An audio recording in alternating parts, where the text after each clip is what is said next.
resumes in Parktown, and so we cross to that. That I have just issued a media statement that is being sent out right now in regard to the position of the Secretary of the Commission. Thank you. Let's proceed. Thank you, Chair.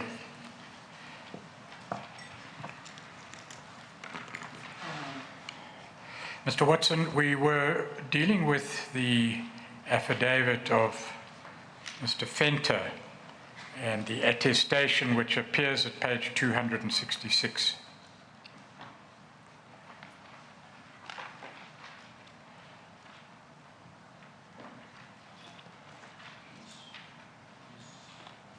Yes, Chair. When did you receive a copy of this affidavit, signed and sworn?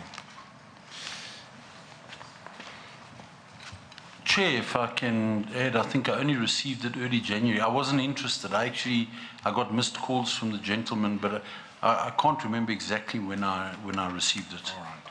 So as far as I understand your evidence, after the meeting in December, he left. He then went on holiday, and in January you received a statement. I gather from that you would know nothing about the particular dates upon which the affidavit was prepared and actually signed and sworn. I only see the dates. I had an unsigned copy, but I see the dates in front of me now. Right. Mr. Pretorius, just remind me of the page where that affidavit 266, Chair, of the bundle S2.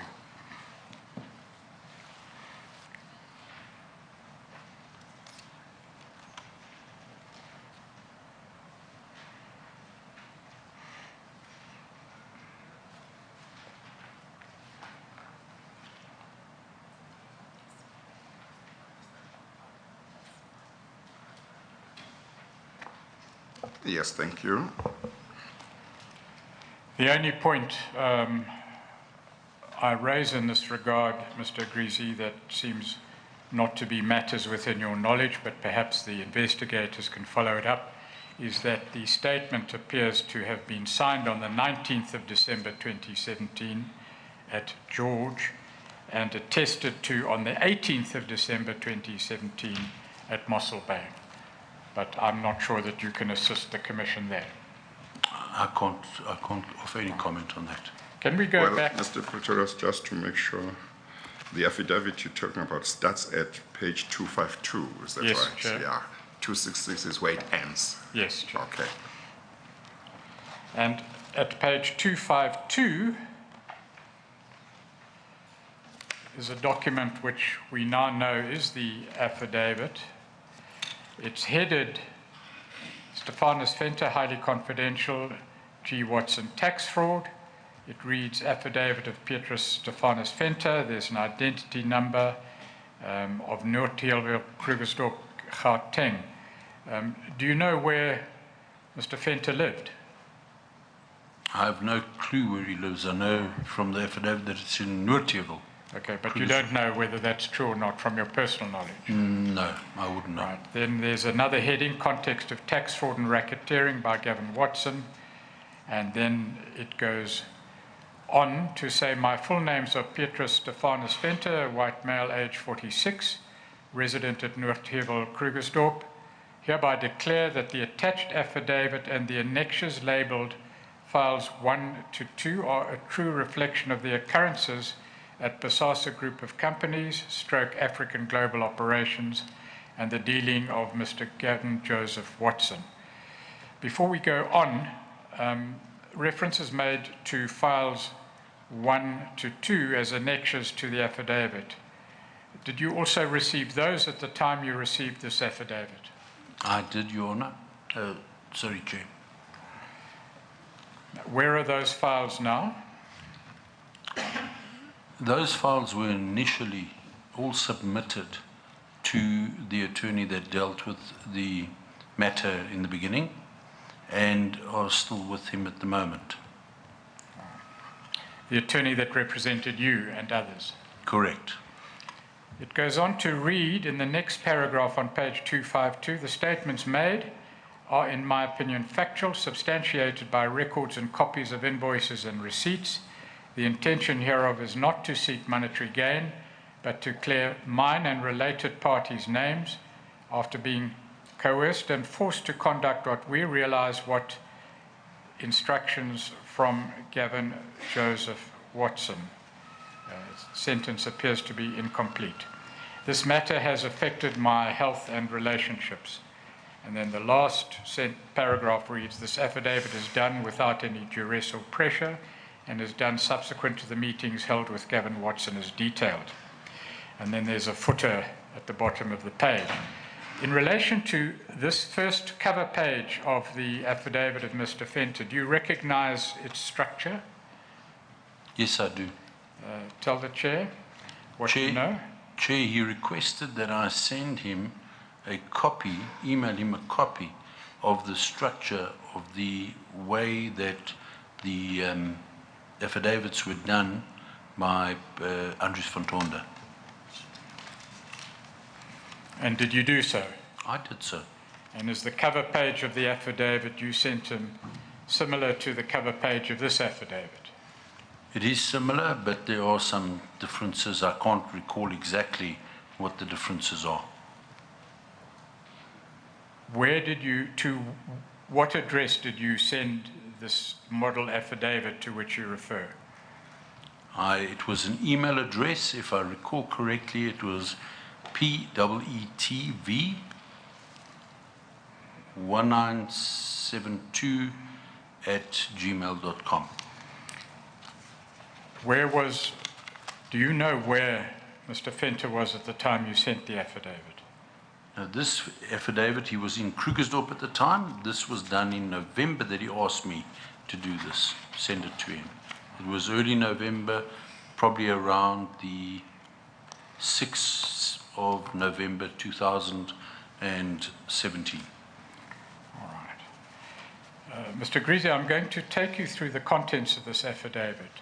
The purpose of doing so, as intimated to the Chair, is to see what facts in this affidavit you agree with and of what facts you have no knowledge and what facts you disagree with, so that all we are looking for at this stage is what knowledge you personally have in relation to the facts set out here. I will do so. The first paragraph reads, I was employed as an auditor with the South African Revenue Services from December 1991 to August 2004. Do you know whether those facts are true and correct? I cannot comment on that. Right. He then says in paragraph 2, during my last year with SARS, I met Andries van Tonder and Tony Perry from the Bosasa Group. Do you know whether that's correct? I cannot comment on that. Can you comment on any of the contents in paragraph 2? I cannot comment on paragraph 2's comments at all. And what is the position in relation to the contents of paragraphs 3 and 4? Can you comment on the correctness or otherwise of any of the allegations there? I cannot comment on paragraph 3. In terms of paragraph 4, I cannot comment.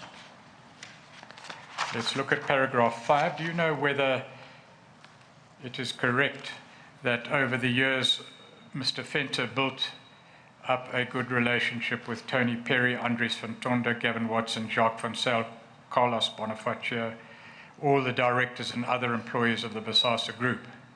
I can comment on that is correct. I saw them numerous times at the diner together, having lunch, and they seem to get on pretty well.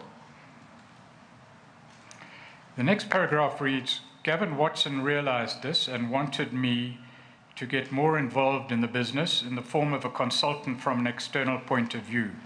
I was therefore not just a tax consultant for the Bosasa Group. Do you know whether that is, from your own knowledge, true? I don't know if that is true. Do you know what role he played for the Bosasa Group? Yes, he was a tax consultant. He did our taxes, my personal tax that he did as well, because Gavin Watson insisted on that. And I know that he also consulted to various other people in the group. At least you do know that it is true that he was not just a tax consultant for the Bosasa Group, but he performed other functions. Yes, Gavin Watson trusted him. Yes. All right, let's move on then. He says in paragraph 7, although I had to attend to the normal duties of a tax consultant, Gavin Watson wanted more from me. That is true. And then he says against the first bullet, Gavin Watson informed all the directors that I will be handling their annual personal tax returns and the company will pay for this service. Is that a true statement? That is true. He then says against the second bullet, I was also instructed to do the annual tax return of Patrick Gillingham. Correct. You know that to be true from your own knowledge. Yes. At what time was this a valid statement? In other words, to what period did the actions in dealing with the tax return relate? Probably relating to, or from 2011 around there, or 2010. I can't recall exact dates. And what was Patrick Gillingham's position at that time? Well, Patrick Gillingham was not employed at Correctional Services, but he was employed at BEE Foods, which is owned by Gavin's brother-in-law.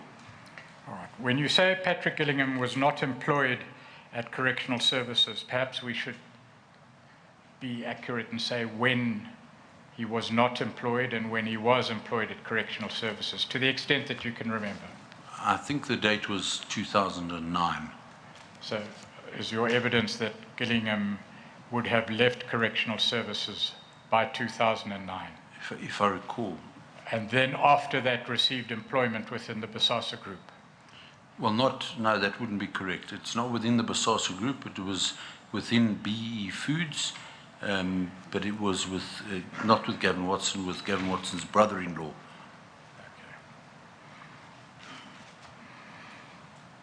And then reference is made to Mr. Fenton dealing with the annual tax return of MTI. That's correct. Do you know that to be a correct fact? That is correct.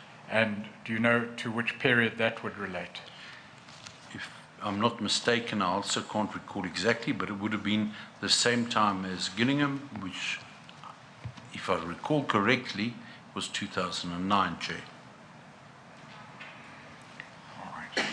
Then in paragraph 8, the following statement is made. At the beginning of 2016, Gavin Watson approached me to take over Concilium Business Consultants Pty Limited, a company which belonged to Dr. Jurgen Smith. Dr. Smith was diagnosed with cancer and wanted to exit the company as soon as he could. Concilium is a labor broker company who employs people for the Bosasa group of companies, and I'm quoting directly from the affidavit. That is correct. Are all the facts in paragraph 8 correct? Correct. Paragraph 9 reads, all Gavin Watson's family members, and again I read exactly what I see, who renders no service to the Bosasa group are also on the payroll. Gavin Watson instructed me to keep this very confidential, and I wasn't allowed to discuss this with anybody else other than him. What do you know of those facts? That is correct. It's been a practice for many years.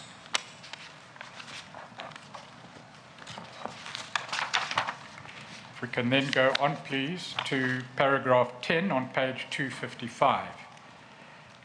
Paragraph 10 reads, during the middle of August 2017, Gavin Watson approached me to assist him to pay the legal costs of Mr. Hlaudi Motsonen.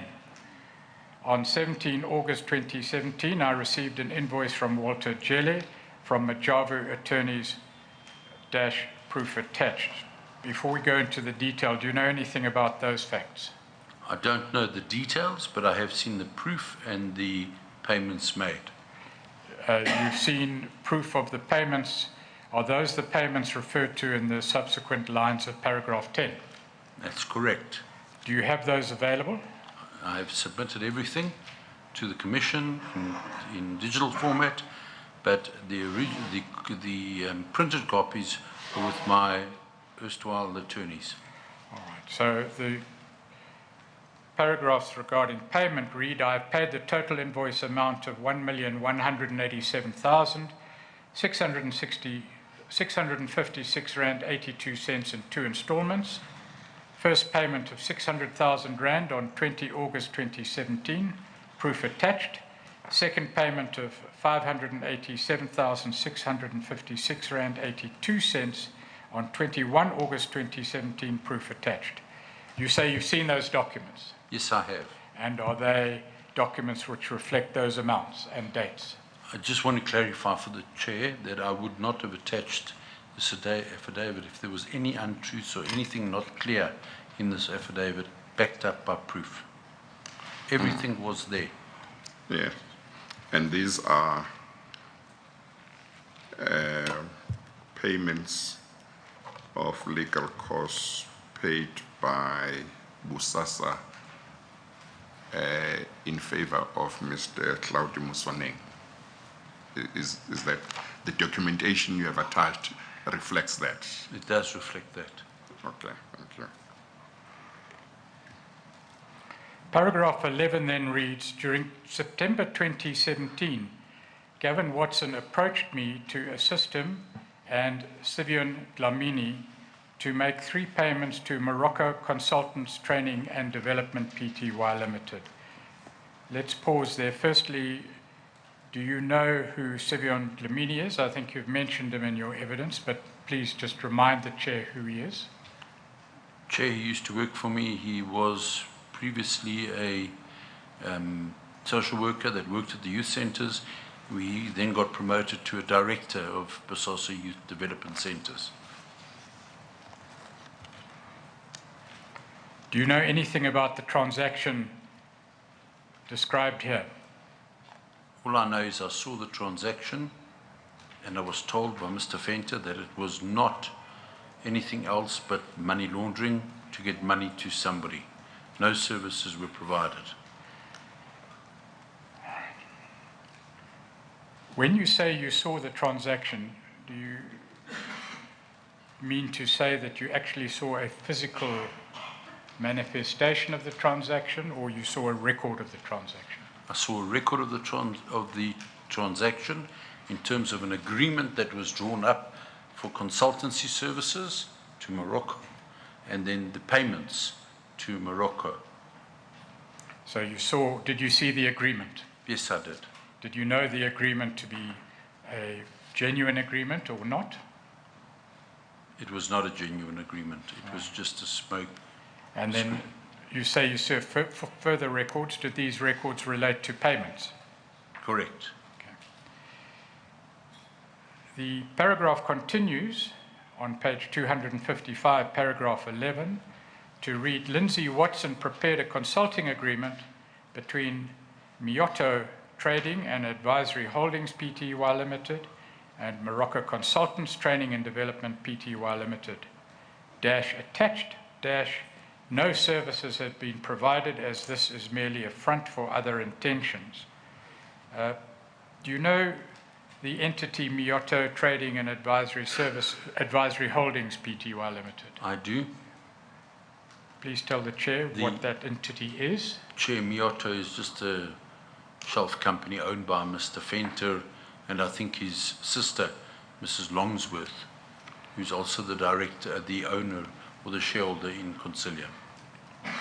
Is that the agreement that you say you have seen? That's correct. And do you know whether services were provided or whether this was a front for other intentions? Chair, it would be very difficult to provide training services for 1 point whatever million rand to 2 people. All right. Thank you. It continues to read, I had to make 3 payments of 450,000 rand each to Morocco Consultants. The first payment was made on 30 September 2017, proof attached. The second payment was made on 28 October 2017, proof of payment attached. The final payment is only due by the end of November 2017. Before you go on, before we go on, Mr. Agrizzi, the proof of payments attached, have you seen those? I have seen the proof of payments attached, except the proof of payment for the end of November 2017, because obviously this agreement or this affidavit was written before the end of November 2017. Okay. The first two payments and proof of these payments, when did you see them? At the time they were made, or at the time the affidavit was sent back to you with annexures, or both? I saw the payments at the time that Mr. Fenton submitted his annexures with his affidavit. Thank you. The affidavit goes further to, and I'm sorry, I must take a step back. The proof of payments, that documentation, has it suffered the same fate as the other documentation you've referred to? It's with your erstwhile attorneys. Unfortunately, the affidavit concludes on page 255 at least. The agreement mentions that Morocco Consultants will, quote, provide and render consulting services to Mioto for a turnaround business strategy and to provide the necessary training and development to implement such, unquote. Do you recall that being in the agreement? I recall seeing it and being explained that it was nothing but a farce. Right. Let's move then to page 256 and paragraph 12. Paragraph 12 reads, in its first paragraph, Gavin Watson approached me once again on 17 October 2017. He wanted me to assist him with a payment towards the purchase of a residential property for Ms. Lindy Gous. Do you know anything about that transaction or that allegation and whether that is true or not? That is true, Chair. It was a regular occurrence. It won't be the first house that we purchased for Mrs. Lindy Gous. Who is Mrs. Lindy Gous? Ms. Lindy Gous used to work at Bosasa and then had to leave and started a ministry of sorts called My World Ministries, and is a very close associate of Mr. Watson. Right. Paragraph 2 reads... I'm sorry, Mr. Pretorius. Yes, Chair. Mr. Agrizzi, you say it was a regular occurrence. Is that the purchasing of property for Ms. Lindy Gous? Is that what you say was a regular occurrence, or is it something else? Yes, it was. Okay, thank you.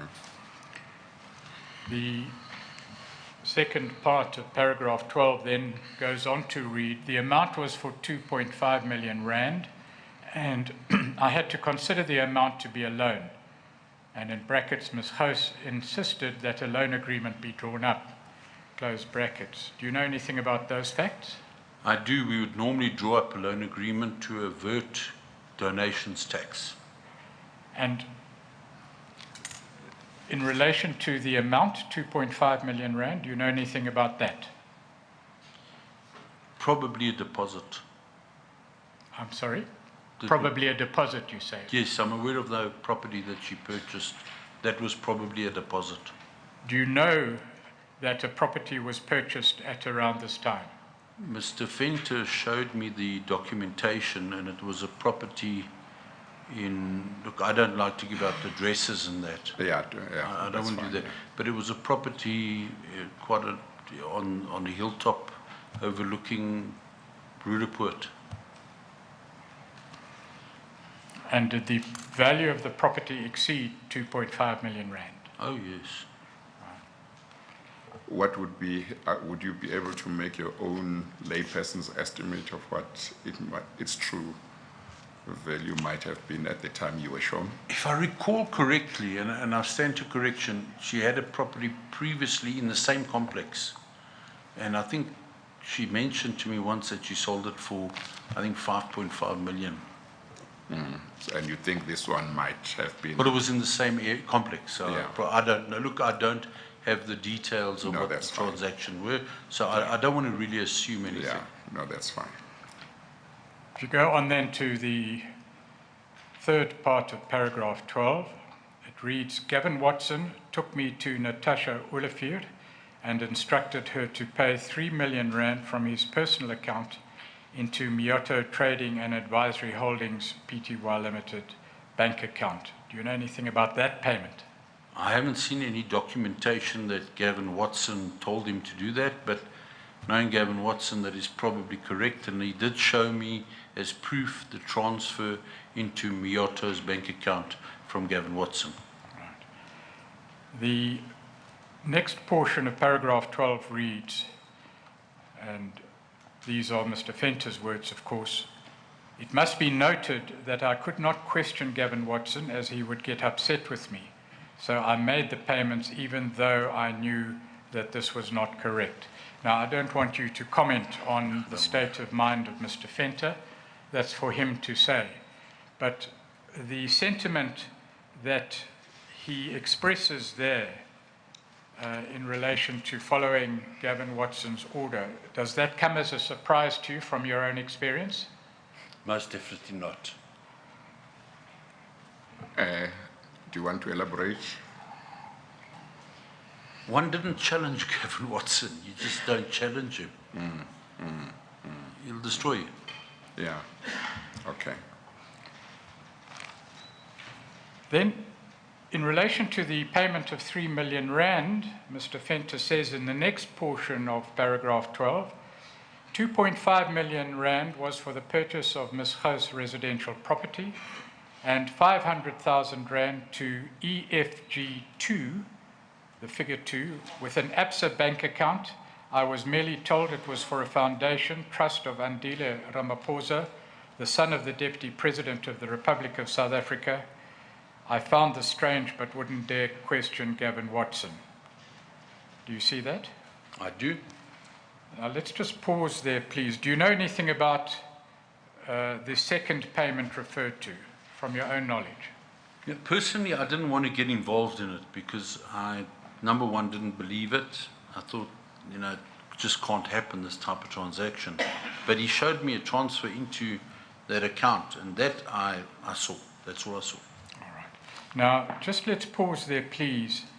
The affidavit that we're dealing with now is, I understand, in the public domain. Do you know of that? I was made aware of it, that if you Google Petrus Stephanus Fenton, that apparently is him or someone else, put it in the public domain. Right. So this whole affidavit is not being released here for the first time. It is public knowledge. Correct. The allegation here in relation to the 500,000 rand, did you ever release that allegation to the press? No, I did not. And then, if we may revert to paragraph 12, it continues. The last part of paragraph 12 reads, the 3 million rand was paid on 17 October 2017 into Mioto's bank account. Do I understand your evidence correctly? You've seen proof of payment of that. Correct. Let's move on then to paragraph 13. It says that on the morning of 6 November 2017, Ms. Gous called and informed me that she is not going ahead with the transaction and I should repay Gavin Watson's money immediately. Do you know anything about that? I know that she realized that this came to the attention of other people. And do you know what was done subsequent to that realization? I haven't got a clue. I wasn't following up on it. It wasn't something that really interested me. All right. So I presume then you would not be able to comment on the meeting between Ms. Gous and her attorney that gave rise to that decision? I didn't show any interest. And nor would you have any knowledge of the attorneys who handled the property transaction or its cancellation? All I can say is the only true thing that I know about is that she's paranoid, and he mentions whom she was paranoid about. That's all I can mention. All right. So you say that, as far as you're aware, is correct? Correct. Then on page 257, further reference is made, and you have made reference to the statement in paragraph 14 regarding payment of 500,000 Rand to EFG2 into an ABSA account. And then it follows, Gavin Watson mentioned that the payment is towards Andile Ramaphosa Foundation, proof of payment attached. Apart from seeing proof of that payment, you have no knowledge of that transaction? Chair, I was not interested in it. I was shocked with it, and I didn't want to actually get involved with it. All right. And that's why I averted my attention from it. The main reason I attached Piet Venter's affidavit in my statement is not to go at the President or the President's son, but to refer to the tax evasion that concerned me. All right, we'll come to that, but it's necessary to deal with it fully. You've already told the Chair that you don't know whether that allegation is true and correct, and you've also told the Chair that you are unable, or you are in fact able to say that you never released any such information to anyone, including the media. That was public knowledge on the internet. Yes.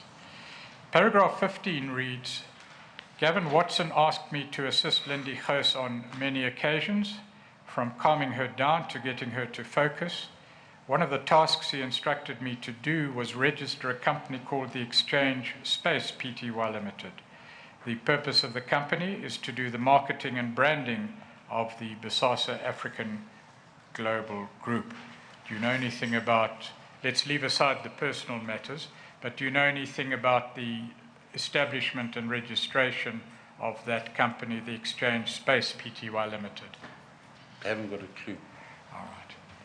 Then, in the second part of paragraph 15, there's an allegation that over and above her monthly salary, I had to now pay Lindy Gous a gross salary of 42,000 Rand per month in order to clear a net amount of 24,000 Rand.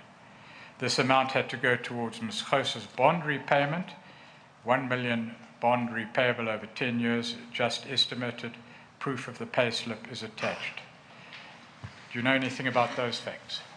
I've seen this, but I didn't pay much attention to it. I wasn't interested.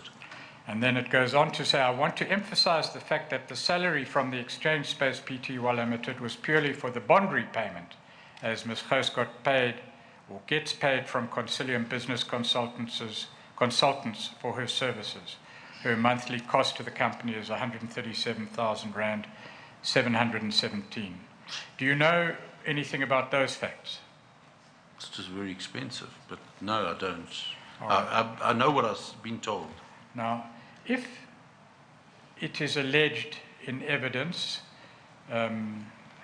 as we have learnt might be alleged, that this affidavit and its contents came about as a result of you compelling Fenton to attest to this affidavit. Is there any likelihood that you would have forced Fenton, for example, to put the facts contained in paragraph 14 and 15 on record and attest to it? Could you have caused this, let alone by compulsion? Well, number one is the proof I've seen. I can attest to that. I can attest that where it refers to a payment, where it refers to a transaction, a bond transaction, the discussion for a refund with the transferring attorneys, I can attest to the fact that those documentations are in his file. But I cannot attest, I can't agree to the statement that I would have forced him to make an affidavit. He did the affidavit of his own. 6 or 7 other people were there to see him write the affidavit himself and attach whichever annexures he felt suitable in the venue which I had offered up to all the whistleblowers to use. So he was seen by numerous people doing his own affidavit, and specifically for that reason I would not get involved. I would stay away from him, and I was probably dealing with somebody else to assist them. So I take exception to the fact that they would say that I would coerce him to do this. I wouldn't even know this information. Well, that's the point I'm making. It's hardly logical that you compel him to make an affidavit attesting to facts of which you're not aware. Exactly. Paragraph 16 reads, I would complain that this practice was incorrect and morally disturbing, but Gavin Watson threatened that my services and those of my company will be terminated. I had to do what was asked from me, or else what happened to so many would happen to me. Now, once again, Mr. Agrizzi, I don't ask you to try and testify as to what was in the mind of Mr. Fenton when he made this affidavit, but the circumstance that he refers to here in relation to the conduct of Gavin Watson, what do you say about that? Is it commonplace? Is it rare? Is it come to you as a surprise? He had a dustbin with his name on it. Who did? Mr. Fenton? He didn't do what was told to do. Fenton would have a dustbin with a name on it, as I mentioned earlier. Are you saying that the practice referred to here is a practice that, in your own experience and knowledge, is known to you? Honourable Chair, I can tell you now that there are probably about 100 such examples out there. All right. Then, Thank you. in paragraph 17 is a reference to yourself, and the following is said, Gavin Watson always wants someone else to blame for his actions. An example of this was when I had to ask Mr. Angelo Agrizzi what kind of Christian he is. When Mr. Agrizzi took Mr. Watson on about this, I had to take the blame for the attack on Mr. Agrizzi's character. It is a constant and disturbing pattern that Gavin Watson would instruct people to act illegally and then discard them or get rid of them as he felt it got rid of the evidence. Do you have any comment on the accuracy of that statement or those statements? I'd prefer not to comment on that if the Chair agrees. Thank you. Well, perhaps we could just say, is it true or false? Well, if he says he doesn't want to comment, I think he doesn't want to say whether true or false. Thank you, Chair.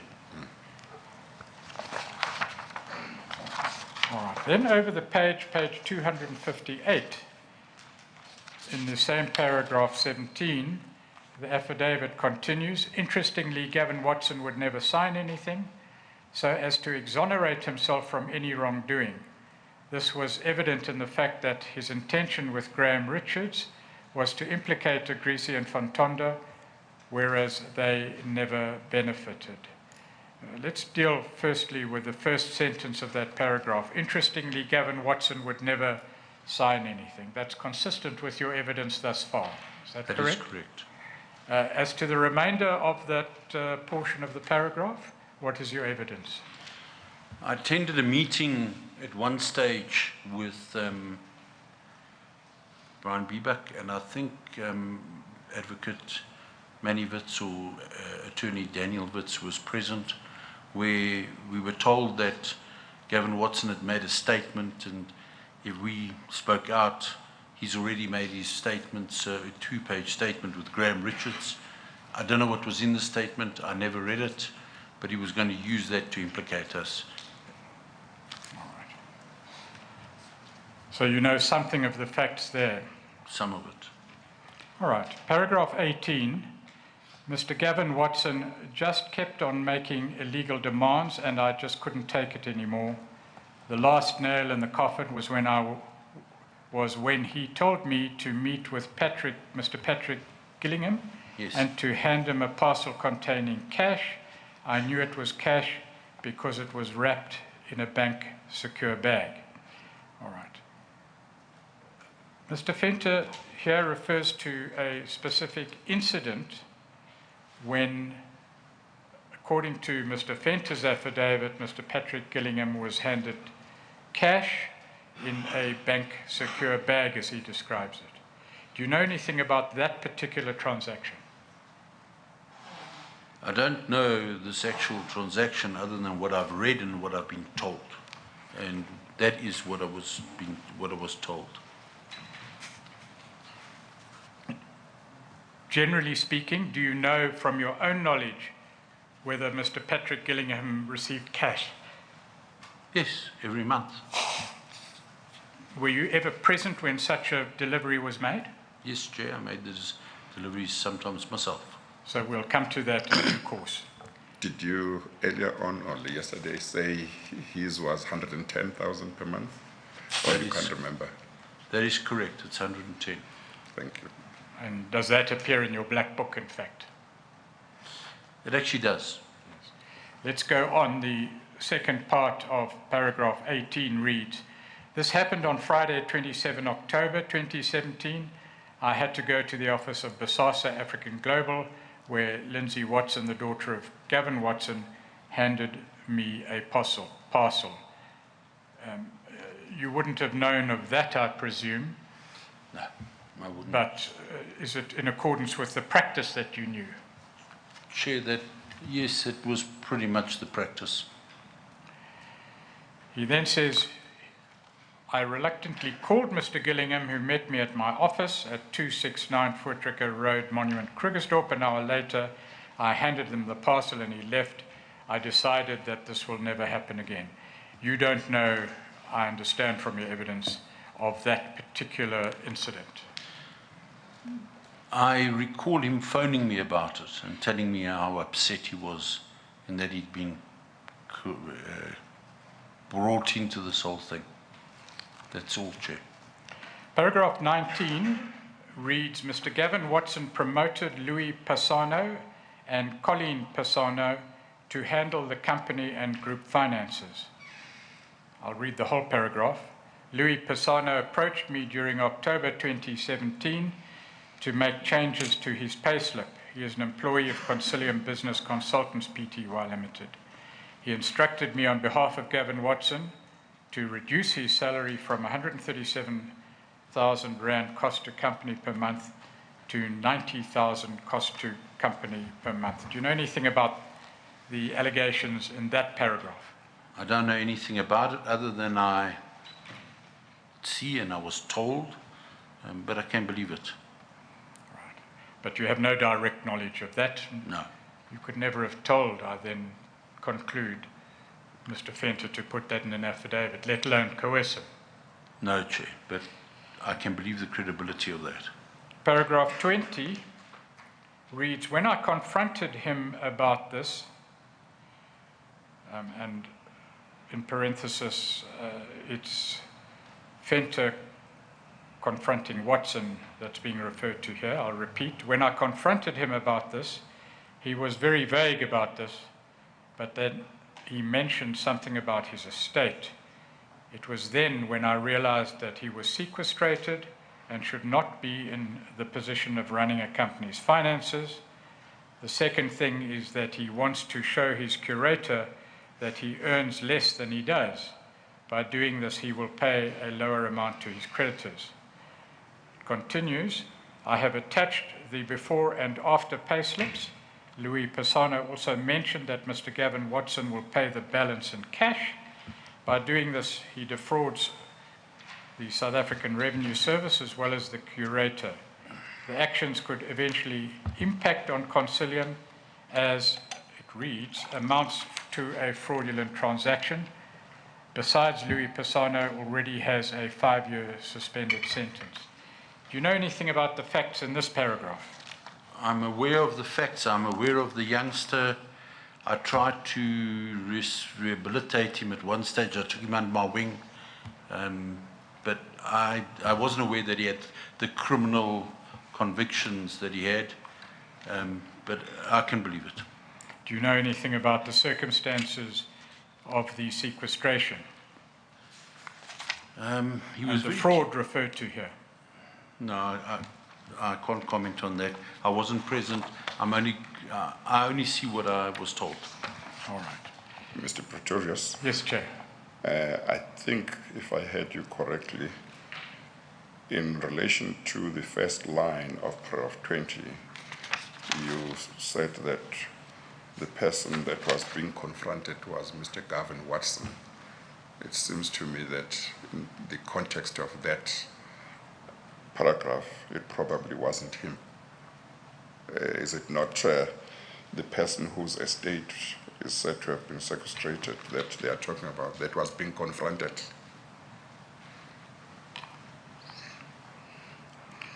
Yes, you're correct, Chair. The confrontation in the full context may well have taken place between Mr. Fenton on the one hand and Mr. Pisano on the other.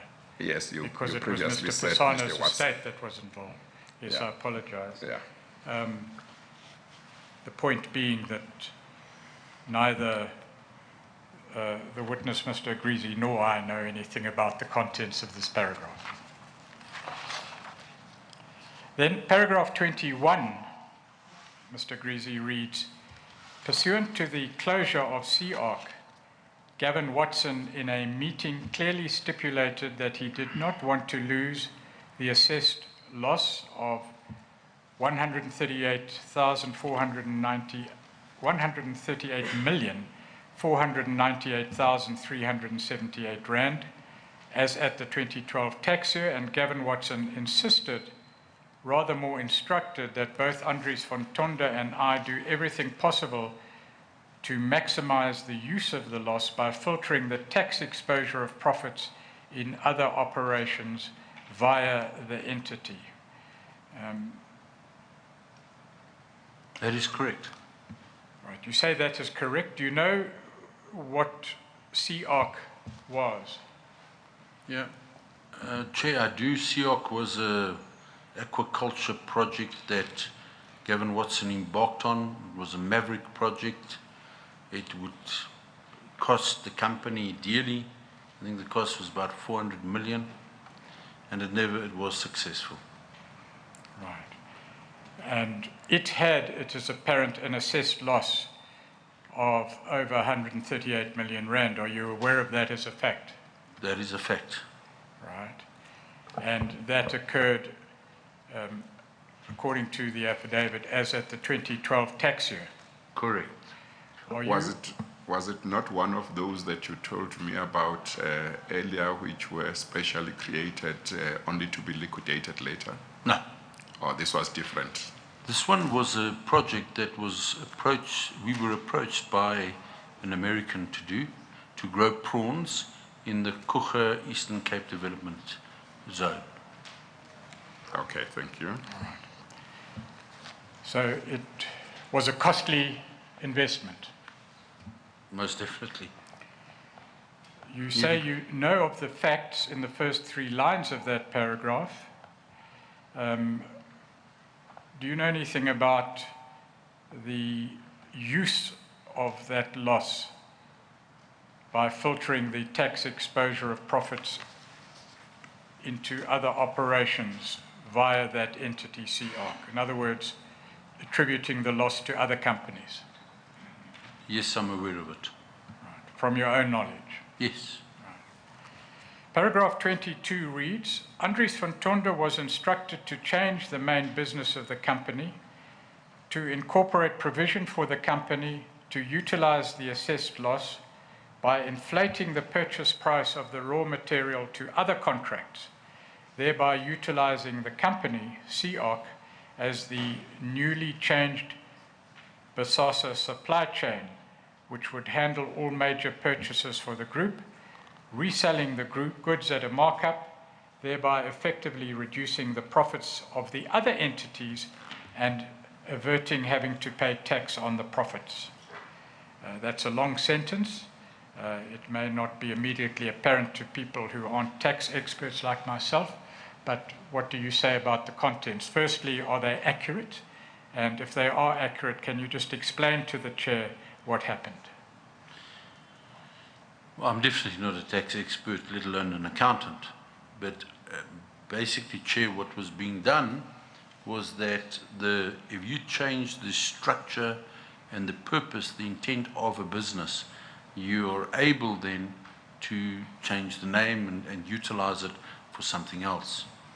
So with that tax loss, for instance, what they would do was they would use that tax loss and have a company called Bosasa Supply Chain Management, which was CARC trading as Bosasa Supply Chain Management.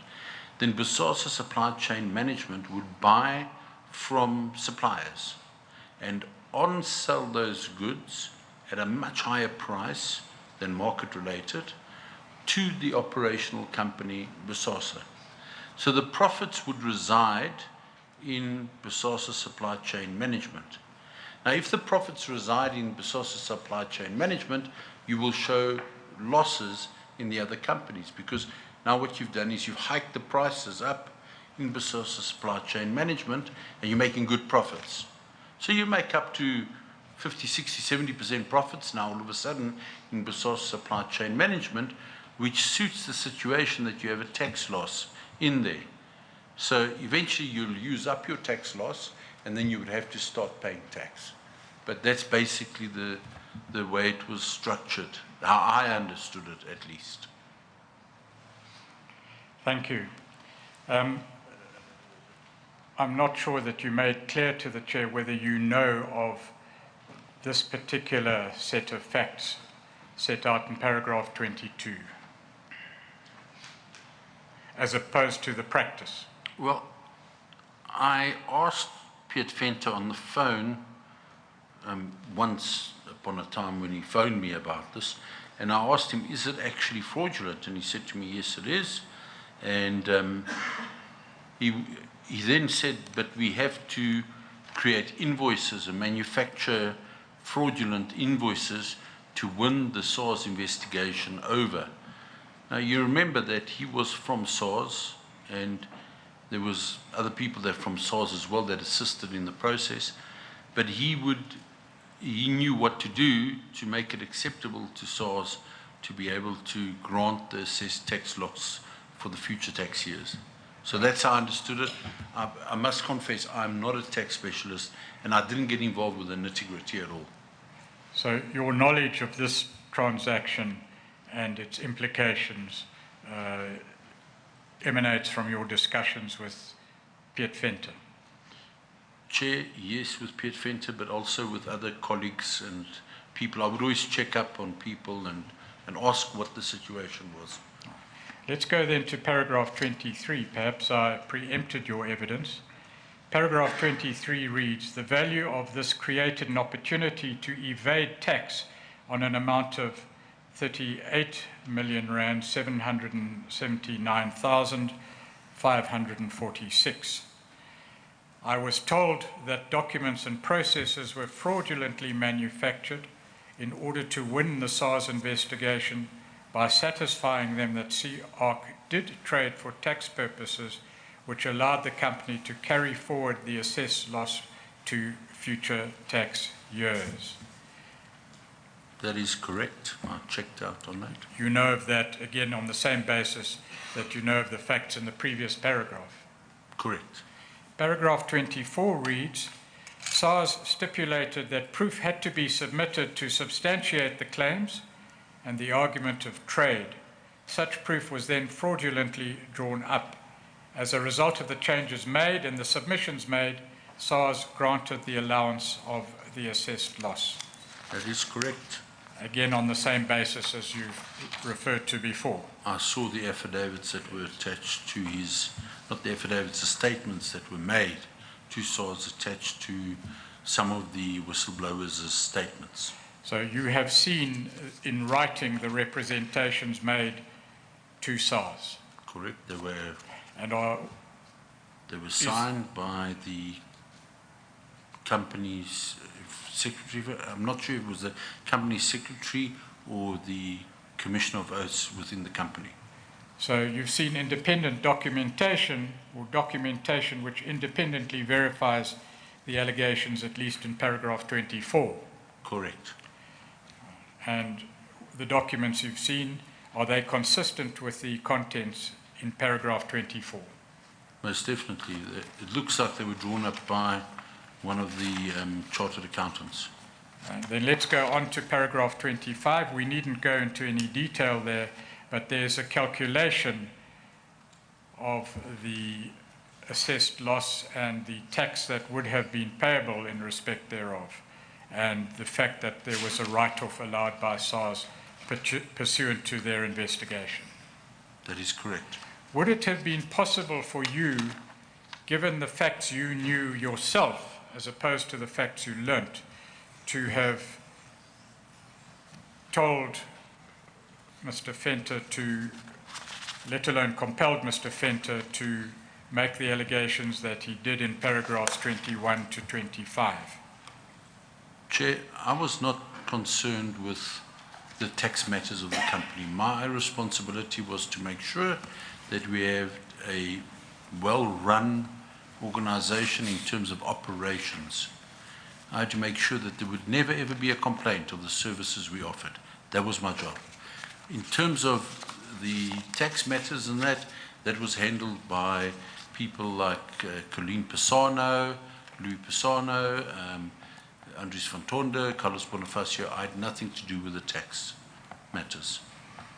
Let's move on then to paragraph 26 and paragraph 27.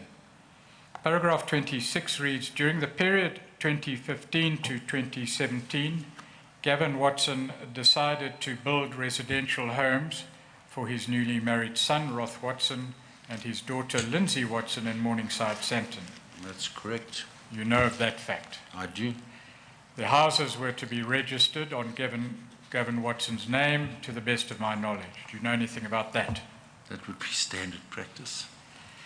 Paragraph 27 reads, Gavin Watson instructed Andries van Tonde, the Chief Financial Officer of the group, to oversee the payments to suppliers via the company financial process and allocate the costs thereof to the various property companies such as Leipart's Vlei Property, Leading Prospect Trading, Lindella, etc., where large revamps were underway. Let's just stop there. Do you know from your own knowledge whether those facts are in their detail true and correct? They are. Just remind the Chair, Leipart's Vlei Property, I don't know if you've mentioned that company before. What company is that? It's not a company, it's just a name of a facility. It's old mining hostels that were transformed into businesses. At first it was for a prawn farm, and then it was transformed again to a copper plant. Leipart's Vlei Property, is that entity or that property owned by any company in the Bosasa Group? It's owned by Bosasa Properties Pty Ltd. All the properties are in Bosasa Properties Pty Ltd. Right. And Leading Prospect Trading, Lindella, etc., you've already told the Chair that the Lindella Repatriation Centre was managed or administered by the Bosasa company, Leading Prospect Trading, correct? It's Leading Prospect Trading 111 Pty Limited. Correct. And is it correct that at the time large revamps were underway in respect of these properties? Correct. And the affidavit continues to say these costs were either capitalized or expensed within the existing property companies that held properties within the group of companies. I presume the reference there, it's common sense, is to the Bosasa group of companies. Correct. Do you know that that actually occurred, either specifically in this case, if not generally? Generally it would occur, Chair. But you've not seen any books in relation to the capitalization or deduction in operating expenses in relation to this particular transaction? In terms of this transaction, Chair, the only thing I know is that at one stage there was a debate on the over-expenditure at Lindella, and that's when I personally knew that a lot of these costs had been through the company. That's the first really, that's when I really got involved. And then it continues to say this means from order to invoice and payment, the invoices would have had to look authentic. The invoices were made out to the various entities, and Peter Reicher was tasked to attend to the paperwork. I am aware Peter Reicher was instructed to make these fraudulent entries, as he mentioned the matter to me during consultation. I am also aware that he has kept records due to the fact that Joe Gomedia, director, actually inquired as to the rising costs at the Lindela Repatriation Center. Carlos Bonifacio also queried the rising costs. I was later tasked to retrench Peter Reicher. What do you have to say about those allegations that we've just read onto the record? It's true. And Peter Reicher had a dustbin with his name on it. Right. He was in fact retrenched. Chair, he was dismissed, and I believe he's now staying in Australia.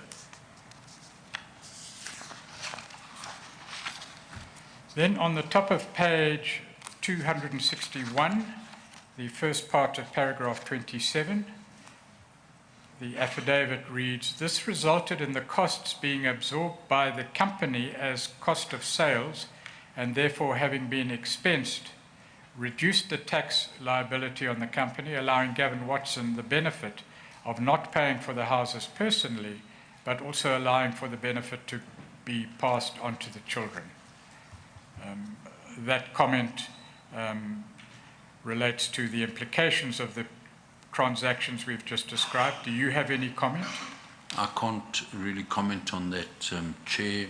I don't understand the transferring of the houses or the costs for the houses and what the impact would be on the tax and that. I'm not too sure. So I can't. I know about it, but I can't comment on it. I know about it. So you say you know generally about the facts being attested to here, but your knowledge of tax matters is not sophisticated enough to allow you to construct such a paragraph with its conclusions. No, I couldn't do that, no. And then the paragraph concludes by saying Christo Viljoen, an employee of the company, is used to oversee the construction. Do you know anything about that allegation? No, that is fact. I was aware of that, Chair. That Christo Viljoen, firstly, is an employee of Bosasa and he oversaw the construction of those houses. Yes. All right. Paragraph 28 reads, Mark Taverner, brother-in-law to Gavin Watson, retains Patrick Gillingham on the payroll of BEE Foods on a salary of 65,000 Rand per month and a company car Mercedes GLA 200. The full costs are then added to the invoicing of BEE Foods. Do you know anything about those allegations? I am aware of that.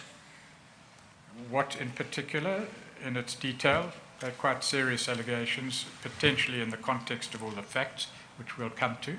Chair, that's true. Over and above the 110,000 Rand per month, Gillingham needed to show some sort of income that wasn't cash, and that was the 65,000 Rand per month, and he received a company car GLA of 200, a GLA 200. The full cost of that was added to the BE invoicing and just deducted again.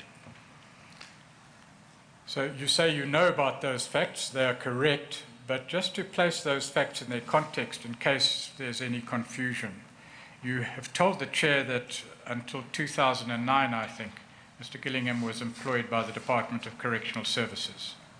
Is that correct? During the period of his employment with the Department of Correctional Services, was Mr. Gillingham receiving payments from Bosasa? Yes, he was. In what amount? While he was in the employ, it was 47,000 Rand per month, as far as I remember. And when he was not in the employ, he would get 110,000 Rand per month. So when Patrick Gillingham left, and we may talk about those circumstances later in your evidence, the Department of Correctional Services, and after that date, he continued to be paid monies by Bosasa, is that correct? Correct. Let's go on then to paragraph 29. The paragraph reads, and for the sake of time, I'm going to read the whole paragraph. During 2015, Gavin Watson, Lindsay Watson, and Roth Watson instructed me to assist them with the restructuring of the Watson family entities in order to gain financially from the Bosasa companies. They've identified the software license agreements, also known as the Trustmaster Fleet and Trustmaster Youth Centres, to be sold to a newly formed entity called Lamazest Pty Limited. That's spelled Lamozest. Agreements were prepared and the intellectual property, IP, was sold via a Pezulu fencing to Lamazest Pty. I'm reading it as it appears. Lamazest invoices Bosasa Youth Development Centres from August 2015 on average between 348,000 and 371,000 per month, and Lamazest started off by invoicing Guerano, KGWERANO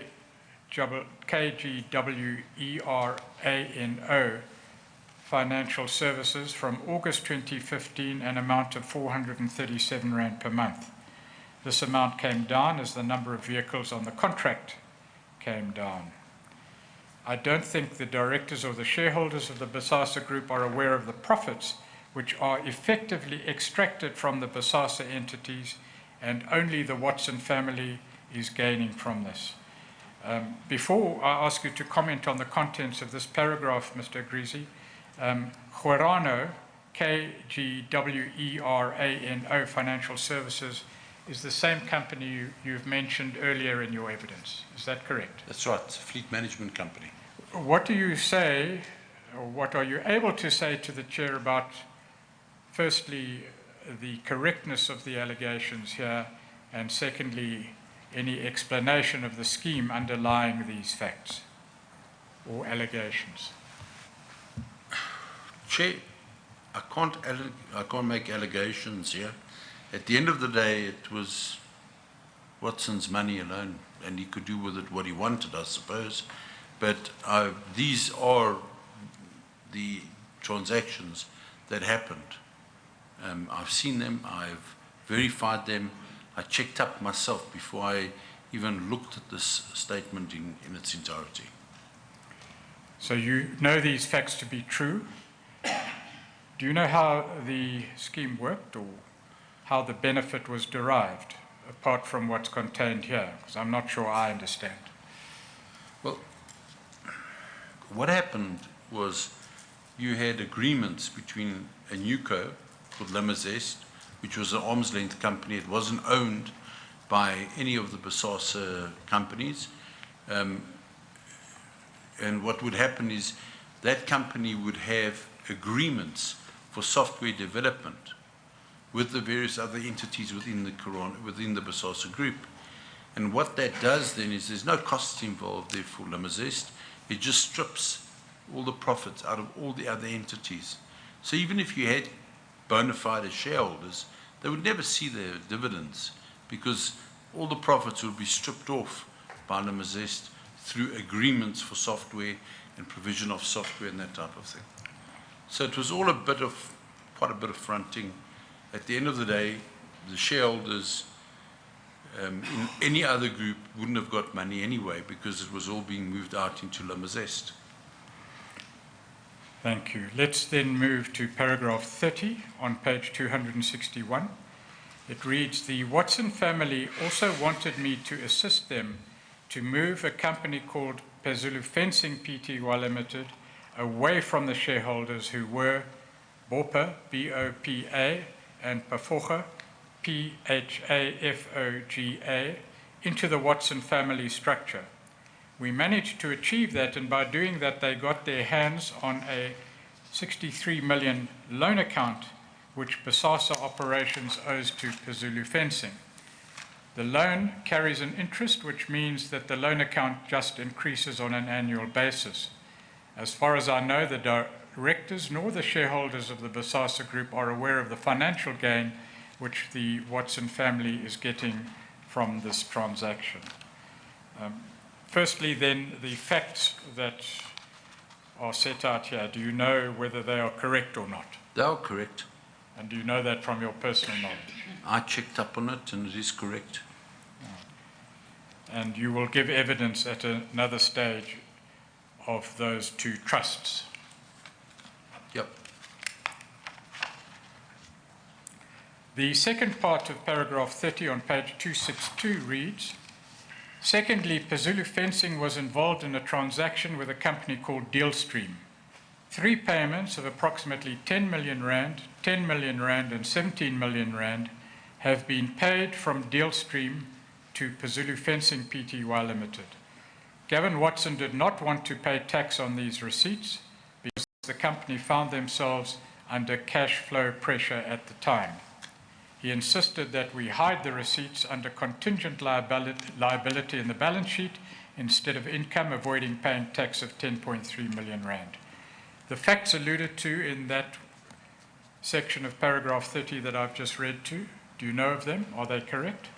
The facts are correct, but I can't really comment on them. I'm not geared to understand these type of balance sheet transactions.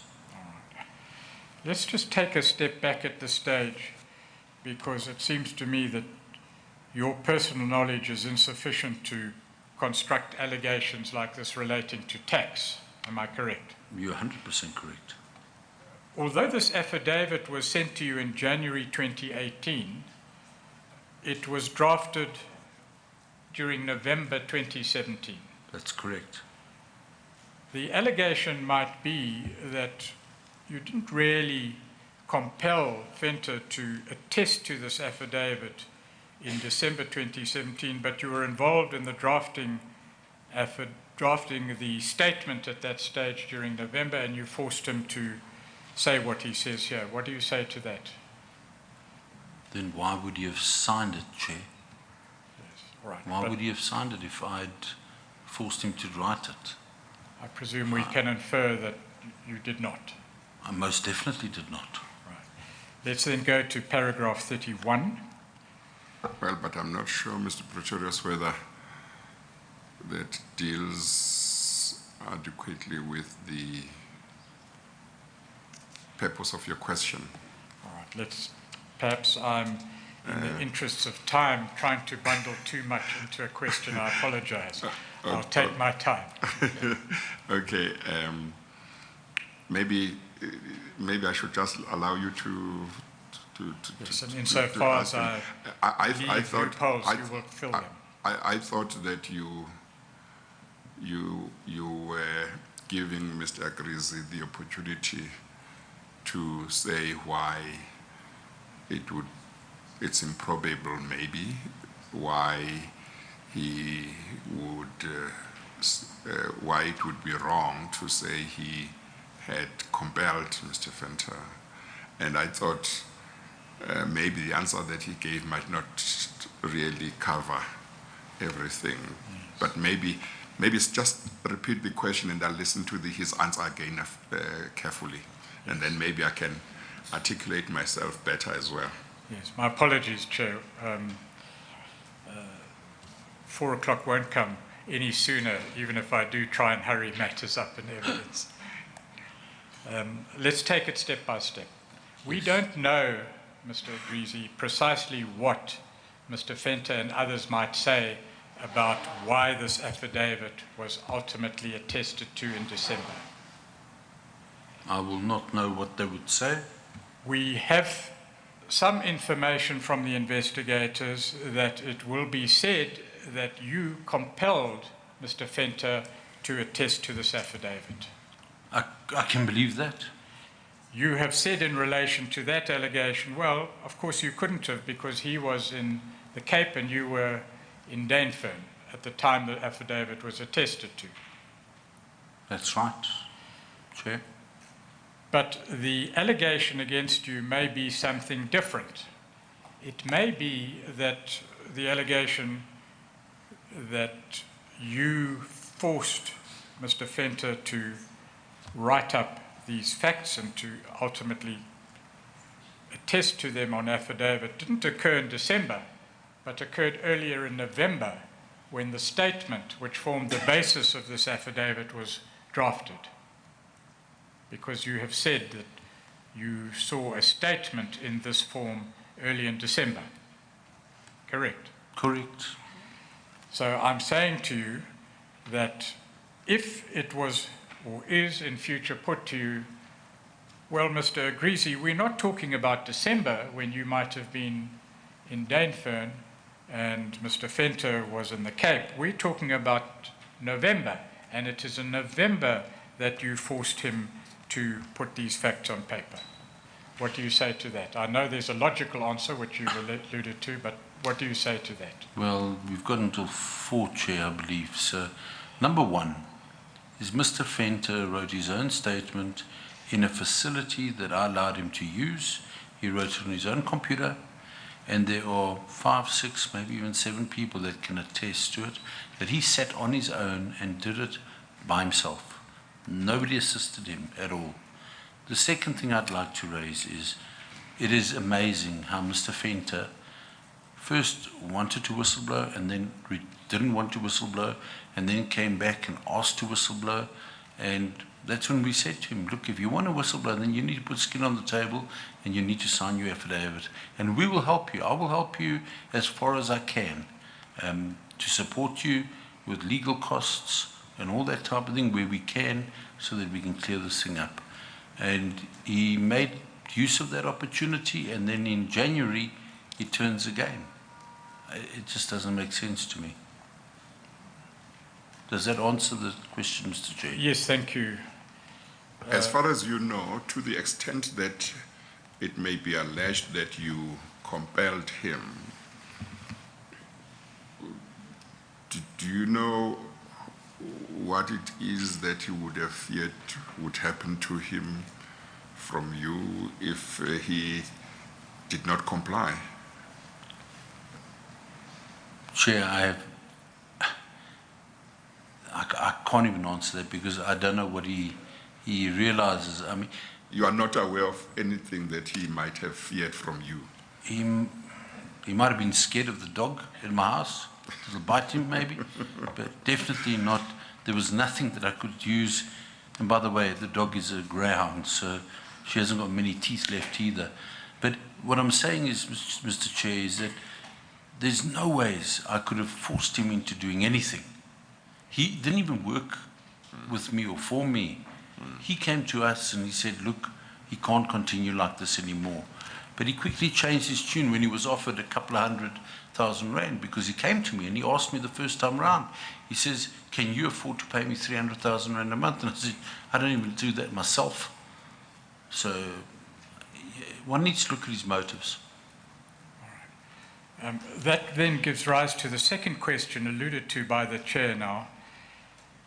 You have told the Chair that the purpose of annexing this affidavit to your disclosures is to show, amongst other things, tax fraud. That is correct. Your knowledge of tax, we are learning and have learnt, is not the most detailed or sophisticated. Very shaky, Chair. Right. Is it possible for you to have either compelled Mr. Fenton to put the allegations that he did put in this affidavit into the affidavit, or to draft these allegations on his behalf? In other words, even to make them up. Honourable Chair, for me to make them up would be ludicrous. I wouldn't know where to start.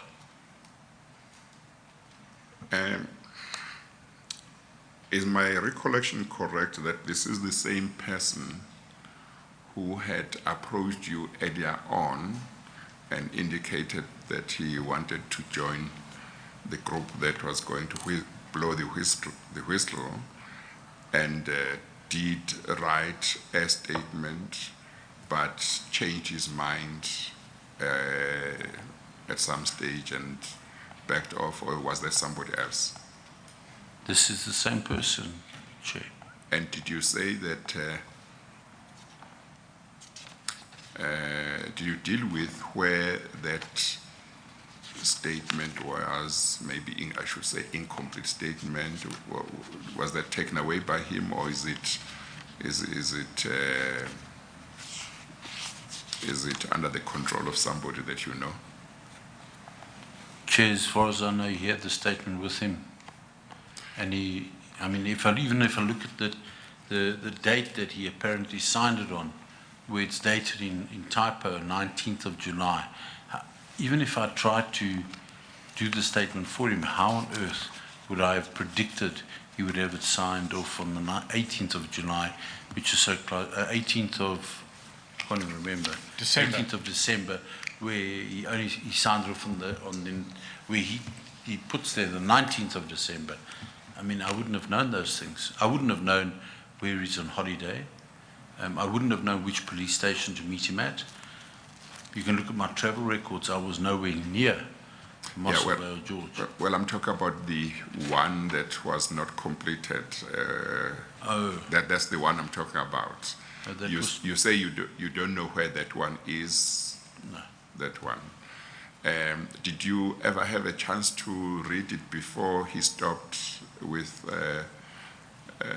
writing it? If the one that we don't have here. Okay, that one belongs to Carlos Bonifacio. I did read it. Yes. I did go through some of it, and it's. Well, the question I want to ask you, if you did read it, is whether there are any features of this one which are the same as that one, if you are able to remember. Yes, there is collaboration between the two. And as far as you know, has he ever alleged that you compelled him to write that incomplete one? No, I haven't had any allegations like that. Okay, thank you. Thank you. Right. If we may move on then, Mr. Agrizzi, on page 262 to paragraph 31. It reads, during January and February 2016, Gavin Watson and his daughter, Lindsay Watson, approached me to review the top shareholding structure of the Bosasa Group. I had to involve top professionals to assist us with this task. I approached Attorney van Wyk, consultant to TRM Daniel Erasmus Tax Court practitioners, and Attorney drew up the shareholders agreement, annexure blank. Clause 16 of the shareholders agreement refers to a call option, an extract of clause 16, and then in the next 2 pages, the call option extract is included in the document. Firstly, do you know anything about these facts? If I can respond to you, Chair, that on paragraph 31, what I'm aware of it because I've read it, but I don't understand the intention behind it. But what I fail to understand is that why, if you're reviewing shareholder structures, you'd normally involve all the shareholders, why only 2 were involved? All right. So apart from your question as to the logic of the allegations here or what happened here, you don't know of these transactions? Not at all. Right. Did you have the extract quoted here on this page and the following page in your possession at any time? Your Chair, I did have this in my possession at one time because this was part of the agreement that was drawn up and that they wanted to front. But I had this in my possession, sorry. Yes. Did you give this extract that you had to Mr. Fenton for the purposes of compiling this affidavit? Most definitely not. Let's go to paragraph 33 then. Well, let's first deal with paragraph 32. It is important to me to reveal the truth and allow a new start, as I have not unduly benefited from the corruption and dishonesty created by Gavin Watson. Insofar as you do have personal knowledge, do you know whether Mr. Fenton benefited or not from the practices within the Bosasa group of companies that were corrupt and dishonest? Well, he's still keeping it under wraps, so he is benefiting.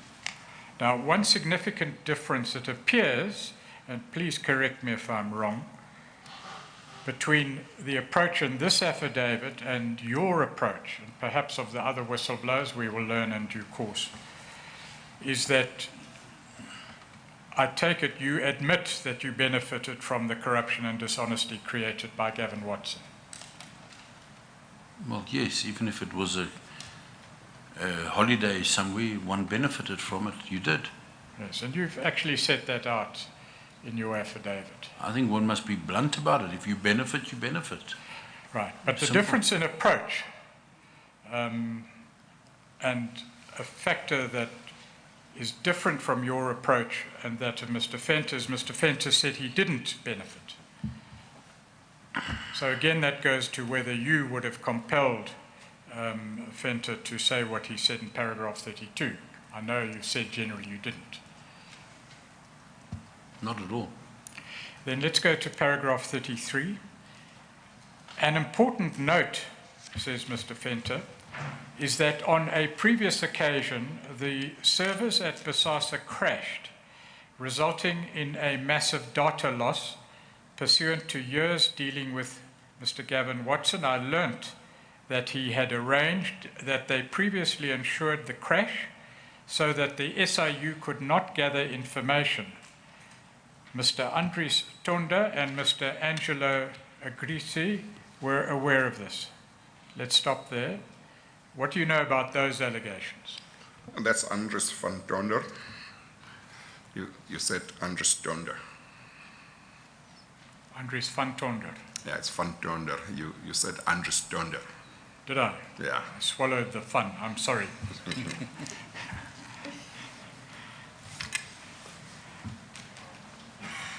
What do you know about those facts? That is a fact. That is what happened. It was before the SIU wanted to come and get information, and there was a suspicious data crash. All right, it's an important allegation, and we will deal with it again when we deal with the SIU report, because there appears to be corroborating information. But for the moment, when did the, quote, crash, unquote, occur? You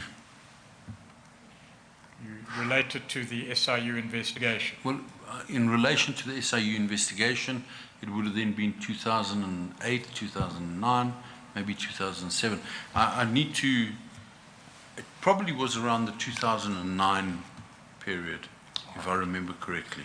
Yes, we will learn more when we deal with later evidence. Correct. But in your own words, would you tell the Chair, please, what occurred in relation to the crash? Well, basically, Chair, what we did was we tendered our assistance to the SIU, which then called for a meeting with the SIU, which was conducted in Maisel's chambers on the 7th floor, just opposite Advocate Lawrence Hodes' offices, who was handling the matter. And basically there they gave us a list of items that they want to mirror on the server, and luckily the list wasn't that great, so we could say to them it wasn't a problem. They could come in the following couple of days to mirror the images. These are data images on computers and servers. Yes. Correct. But what we had orchestrated a month or 2 months before was a full data crash of the server, thinking that the SIU wouldn't pick up anything. But I think the SIU was a bit brighter than our IT guys. And although they crashed the system, they were able to get information off the system. All right. What was the purpose of the crash? It may seem obvious, but perhaps you should place it on record. The purpose of the crash would be to get rid of any potentially harmful or hazardous information that was on the system that we might not have picked up. That was the reason. And again, it may seem fairly obvious to those in the know. What actually is a crash, and how does it work? Or how doesn't it work? Well, you're asking once more, Chair, I'm not a computer expert. All I know is a crash, and then we have a computer expert next to us, but a crash is when the system doesn't work anymore and you stuck. And like I was. What happens to the data on the system in a crash? Well, it's erased, but it's not actually erased, I believe, because it's kept in some folders, hidden away somewhere. Right. And there are means to recover it. So subject to recovery means a crash is designed to destroy electronically stored information or digitally stored information. Correct.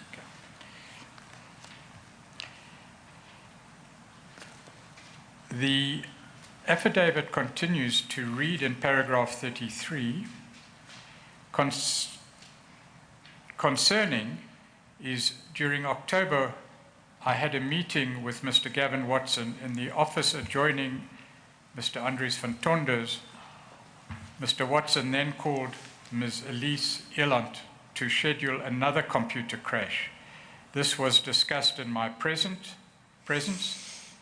that he then mentioned that a further circular had to go out, notifying the employees that they were supposedly experiencing server issues so that they would be aware that there was, and I read what I see, issues. This would ensure that the staff would be under the impression that the failure or crash could not be avoided.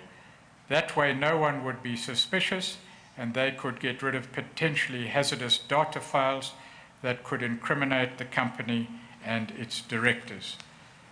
Firstly, in regard to that information, it appears to tell of a second crash. Do you know of that? I know of what is being put before me by Piet Venter in this affidavit, and when he did deliver it to me, my understanding is that the second crash is planned in November 2017, when they heard that people were going to whistleblow. That is my understanding. Do you know whether it occurred? I really wouldn't know. I'm sorry. Do you know of any circular sent out to employees of BISASA at around the time you're referring to, November 2017? Yes. And that I was aware of it. Somebody had taken a screenshot. One of the potential whistleblowers had taken a screenshot of the computer screen where this memo came up on, because they were too scared to send it on normal email or anything like that. So I was aware of that. So insofar as that is corroborating evidence, it is available? Correct. Screenshot of crash. I think the screenshot might actually be annexed here somewhere.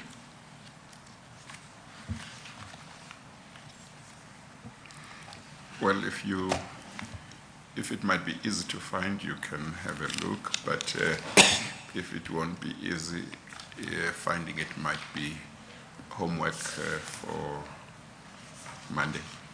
Just depends if it can be found quickly. Yes, which you will mark on Monday. Yeah, okay. Yeah. All right. So can we go on, and what is described in these words that we have just read onto the record is the purpose of the crash or alleged crash, that one could get rid of potentially hazardous data files that could incriminate the company and its directors. Is that consistent with your understanding of at least the first computer crash? Correct. Let's move on then to paragraph 34 on page 264. It reads, on the 13th of November 2017, after Carlos Bonifacio had been confronted by Gavin Watson contacted me and insisted to see me. I agreed to this and he came to see me at my office on this Friday afternoon. He wanted to meet at his office, but I said no. Carlos told Gavin Watson about my affidavit, as well as the affidavits of Andries van Tonder, Frans Forster, and Leon van Tonder. Carlos also informed Gavin about the meeting we had at Angelo Agrizzi's home the previous evening. Do you know anything about these facts? And we'll relate your recollection of facts to that date in a moment. Chair, are we talking about the meeting at my house, or? Well, let's take it step by step. Yes, because I cannot comment on the meeting with Watson and Yes, the office. I yes. don't know about Yes, that. I think Mr. Pretorius will just break it down for Yes, you. I will. Yeah. Let's first start. Do you know well, let's start one step back. By the 13th of November 2017, had the draft statement that you've attested to, prepared by Mr. Fenton, indeed been prepared? I believe they were. So by 13 November, Piet Fenton has his draft statement. Correct.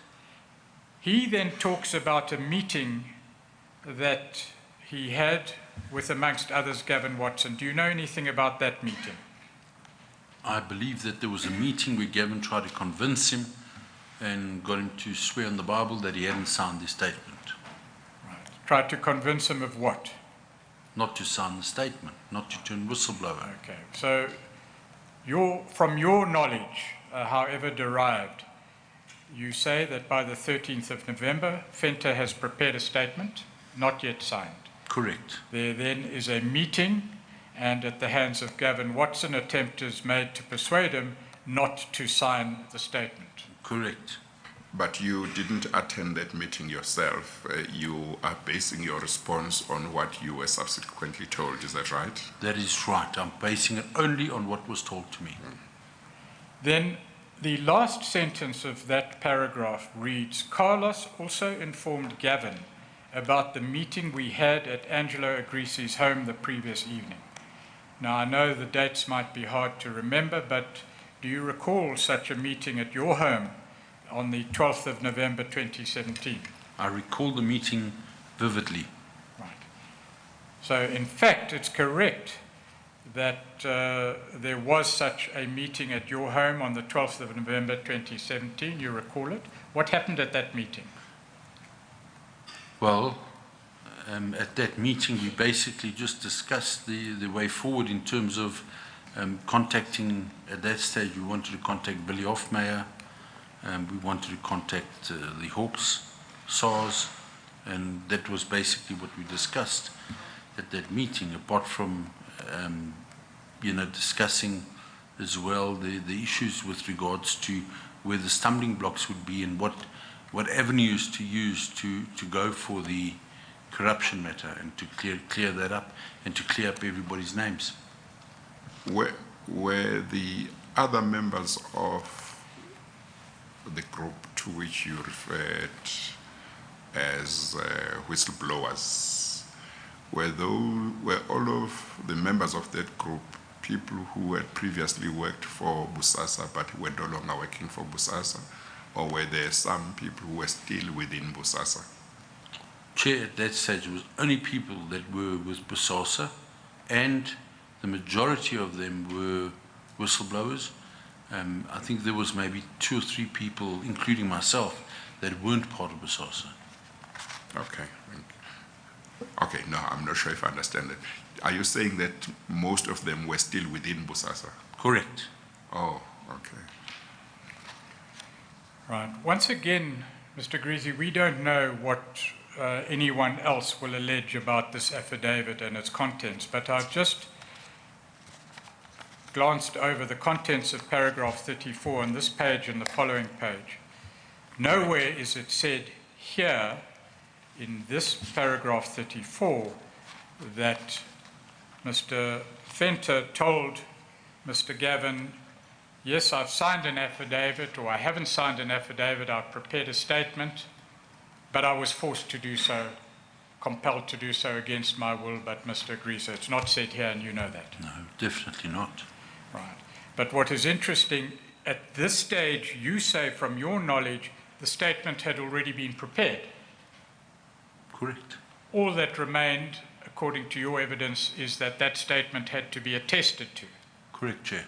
So at the stage the evidence had been prepared, there appears to have been no allegation when one might have expected it here that you had compelled its drafting and preparation. Correct. And you've already testified that the statement was discussed in December, early December, but you had no contact with Mr. Fenton in relation to its actual attestation on the 18th or 19th of December 2017, is it? 2017, yes. Yes. Is that That is correct. All right. Let's go on then. It reads at the bottom of page 264, Gavin wanted to know whether I have signed my affidavit. He was very relieved when I told him that I haven't signed the document. Was that fact ever related to you by Mr. Fenton? Yes. It goes on the next page. He asked me whether I am prepared to put my hand on the Bible, that I haven't signed the affidavit. I told him that I haven't signed the document and that I am prepared to put my hand on the Bible. It seems from your evidence that that too was related to you by Mr. Fenton. Correct. It goes on page 265, paragraph 34 to read. We had a 2-hour meeting. During this meeting, I have explained to him that the evidence against him will destroy him. He asked me to believe in him, and he assured me that he will get through all of this. He kept on saying that Angelo Agrizzi and Andries van Tonder signed off all the documents in the company, and they are also implicated. Was that told to you by Mr. Fenton? That was told to me by Mr. Fenton. Was it told to you by Mr. Fenton that Mr. Watson's attitude was that in addition to himself, Agrizzi and Van Tonder were implicated? It was a threat that was always used. Right. And by in addition to himself, I mean in addition to him, Gavin Watson. That's correct, Chair. The next paragraph reads, over the past few weeks, he kept on saying that he is not going to deny the fact that there were cash transactions in the business. As a matter of fact, he is going to acknowledge this and testify that Angelo Agrizzi and Andries van Tonder were the creators of the systems and procedures involving these transactions. He knew about this, and if the three of them must go to jail, then so be it. Did Mr. Fenton tell you that this occurred at that particular meeting? That is correct. Right, and it appears that what Mr. Watson was saying, according to Mr. Fenton at least, was that you, Angelo Agrizzi, and Andries van Tonder were the creators of the systems and the procedures involving these transactions. Is that correct? That is correct. That's how it looks. Did you create the systems and the procedures? I did not create the systems and the procedures to corrupt people and bribe people. Would you speak up a little, please? I know it's late on a Friday. I think you need to repeat your question, Chair, if you could please repeat. Perhaps I'm being Maybe before he does, are you feeling exhausted now? I am tired, Chair, and the tired. air conditioning doesn't seem to be working in the venue. Yes. Well, I didn't feel that the aircon is not working. It's hot and I'm falling asleep. But that will be looked into. But you are tired. I am exhausted. You would prefer that we adjourn? As it pleases my Chair. Well, anyway, we are 7 minutes before we adjourn. Maybe we should adjourn, or do you want to? Is there one question, two questions you wanted to complete? Far be it from me to persuade you to continue, Chair. No, I'm quite happy to continue, but I think it's in been a fairness long to the day witness, for the witness, and it's been a long few weeks. For the witness. yeah, and if he is tired, we should allow him we should stop. I appreciate that, Chair. We can start early tomorrow morning, if it pleases you. Yes. No, thanks. We are going to adjourn.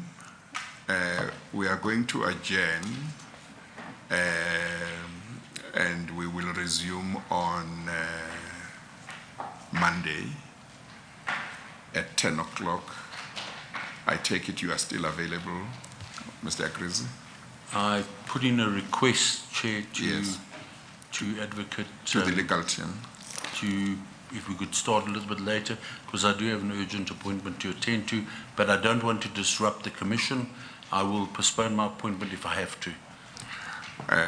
Okay. Shall we say that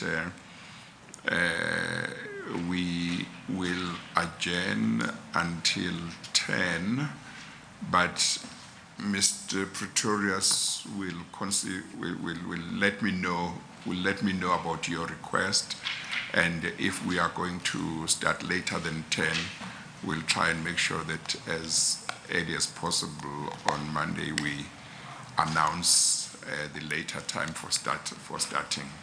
So talk to Mr. Pretorius. He will let me know about the request, and I will evaluate it, and then you will be informed of whether we start at 10 or later, and if later, what time. I appreciate your consideration. Yes, thank you. Thank you, Chair.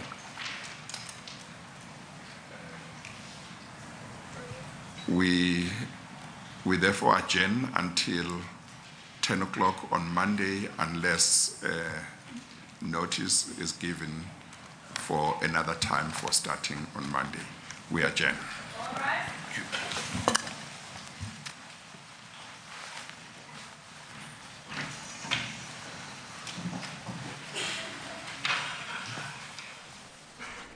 All right, well, there you have it. That's the adjournment, of course, of the commission looking into allegations of state capture for today, and I suppose for the week, because they'll be back on Monday morning at 10 o'clock. So we've seen, Peter, of course, today again, the former executive at Bosasa, Angelo Agrizzi, testifying, revelations once again being made, names dropped, of course, and most importantly, going about explaining how money was generated and how bribes were paid to the different individuals as well as the different departments, one can say. No, it's been a remarkable week at the state capture inquiry. I think up until this week, the focus has been, of course, on the controversial Gupta family. But this week, coming into sharp focus through Bosasa and the allegations being made by its former COO, suddenly that state capture net is much wider. And I think people were shocked this week about the amounts involved in terms of the briberies and bribes that were being paid. The suggestions that as much as 80 people were getting paid every month. That amounts of 4.5 million rand a month were being paid out consistently, that there was a strong room, just cash just being forked out just to facilitate business. And that he said that the majority of Bosasa's contracts with government were tainted with corruption. So very damning allegations, individuals named, and today even a political party was implicated. And then, of course, the secretary of the state capture inquiry himself implicated by testimony by Angelo Agrizzi, and seeing him take leave from the commission. It really has been a remarkable week with you can't make this stuff up. It certainly has been, Peter, so I suppose we'll wait and see what comes out on Monday morning. We've also had allegations being made again that our former COO at the SABC, Claudio Mutwening, of course, his legal costs were also paid by Bosasa. And really, they also touched on the payment to the trust account that turned out to be President Cyril Ramaphosa's campaign funds account. So we are expecting, of course, much to come out on Monday. Yeah, and you know, the other thing about someone paying your fees for you is that there's a tax implication there, because if I pay something on your behalf, that's a donation, and there's a donations tax that can be applied to that, and so that could be another worry and concern. But anyway, it resumes on Monday, 10 o'clock, unless otherwise stated. We'll have more for you, coverage on that, and also looking at private sector corruption, and when we come back in the next hour. Stay with us.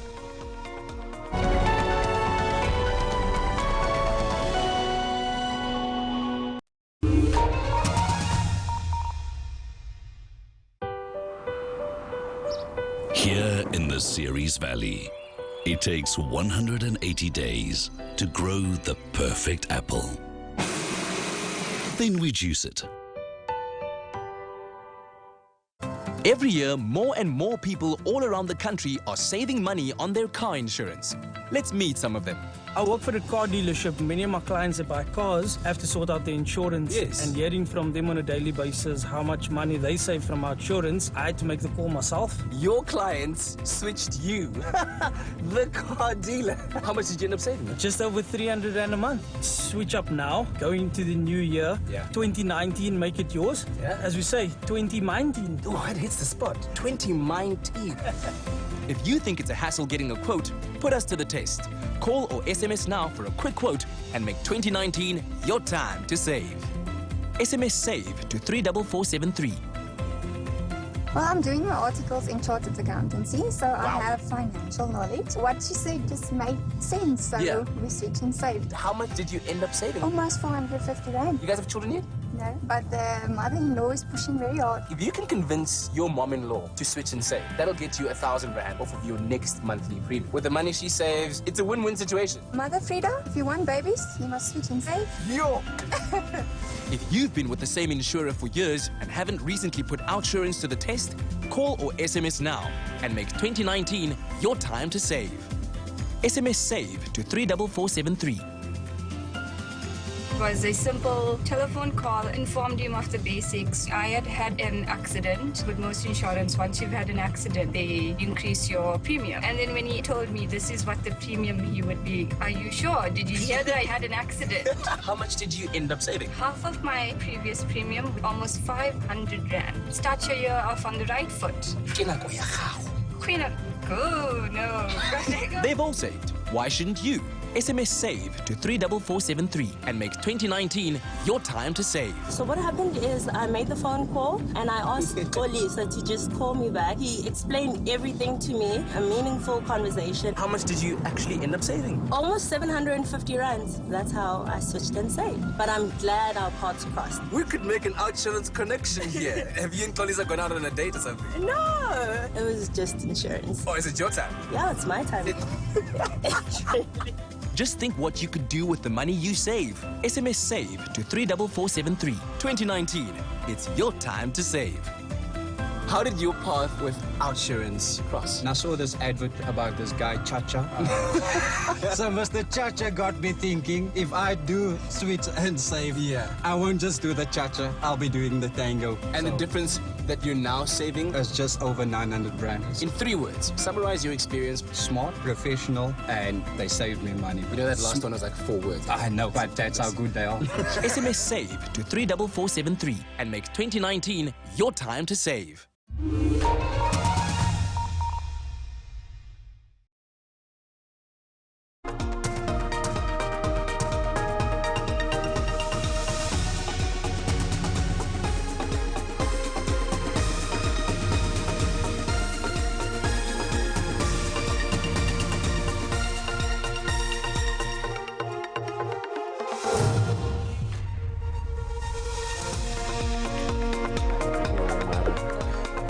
Four o'clock Central African time. You're watching SA Today on the SABC News Channel.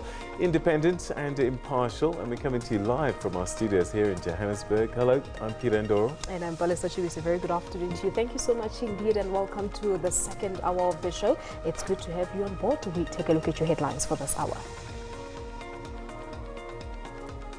Implicated in the testimony at the Zondo Commission, the Secretary of the State Capture Inquiry has taken leave.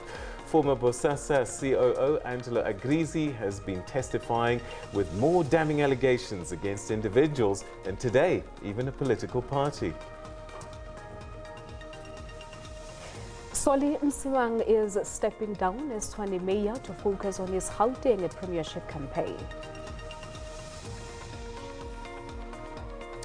And the Democratic Republic of Congo has hit back at the African Union following its call for the country to hold back on its final election results announcement.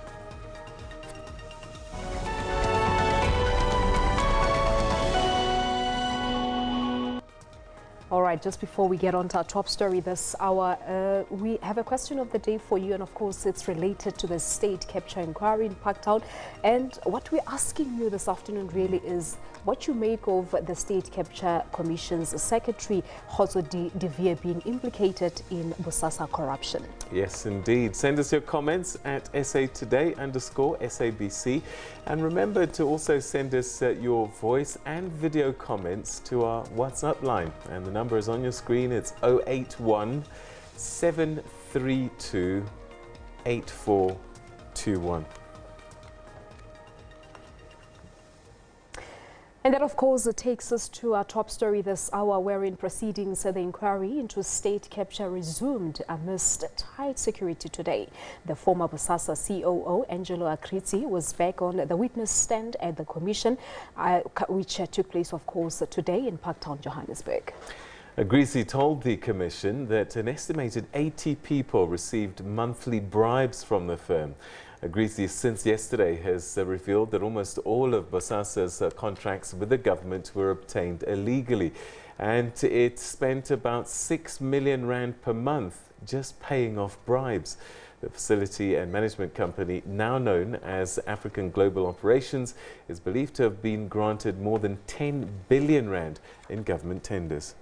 He also revealed the extent of corruption at the facility and management company. What would happen is that this company called Jumbo Liquor would hand the funds over to Mr. Hoeksma, and at the same time also do an invoice to Bosasa for alcohol. All right?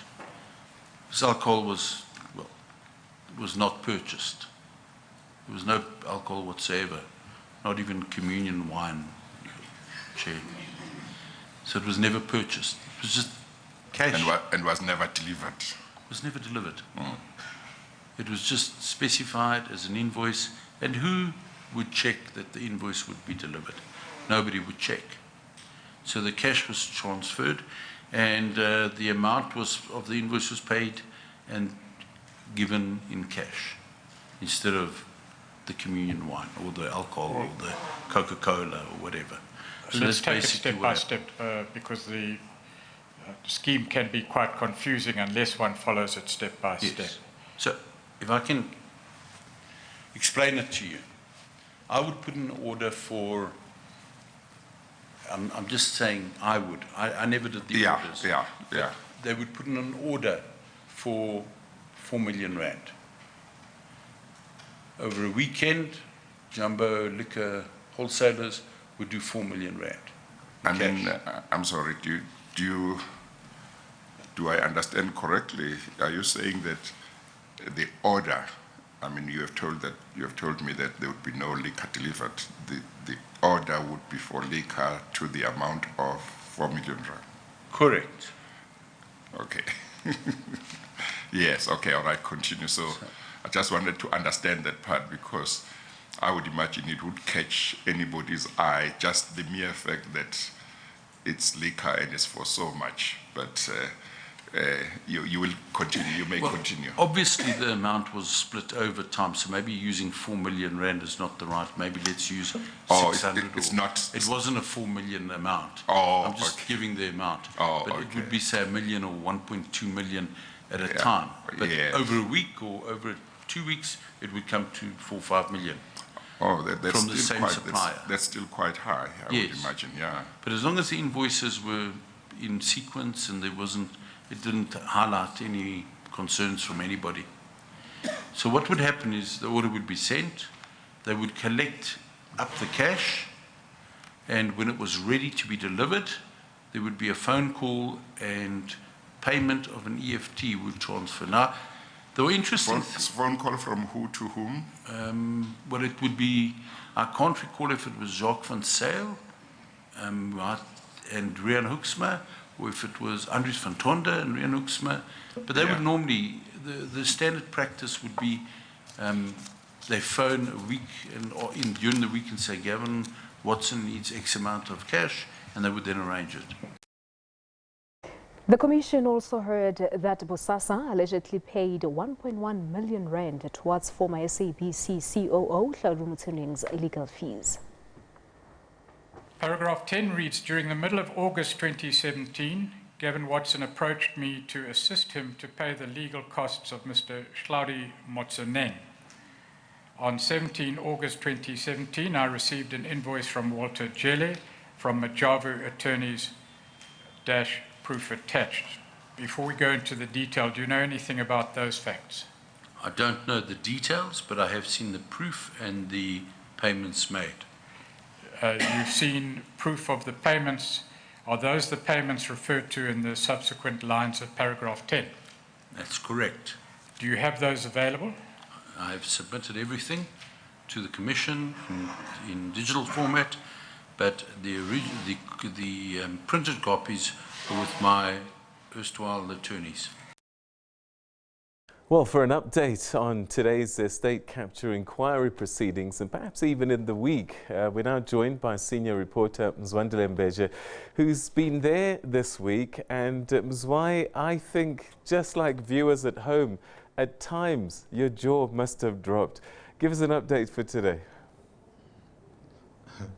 Absolutely. I mean, just before we started after lunch, Peter, we then got the statements from the Commission itself. And guess what? The Commission is telling us that one of its employees, the Secretary of the Commission, Dr. Khotso Devie, so has taken special leave. The reason he has been implicated as well in the Bosasa issue.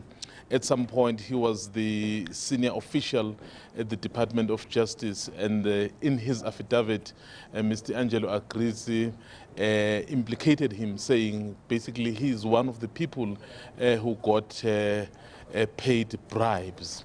So in terms of the statement, the judge said as soon as he was made aware of this allegation, he called Mr. Devie to find out what exactly is happening. He said Mr. Devie denied that he received any bribes, but of course he was working at the Department of Justice. But then Mr. Devie took a decision that until all these allegations are looked at, so he will take a special leave. So it's quite interesting, Peter, as you are saying. I mean, like everyone of us, so we were wondering what's next. So we had been told that the names are still going to come. I mean, if the names of the people at the Commission themselves do come up, so we can, I guess, expect more other people really to be named going forward. And remember, Mr. Agrizzi hasn't concluded his evidence yet. I think he's been on the witness stand for quite some time. He is tired, and then the judge had to adjourn proceedings 7 minutes before time because he was feeling very, very tired.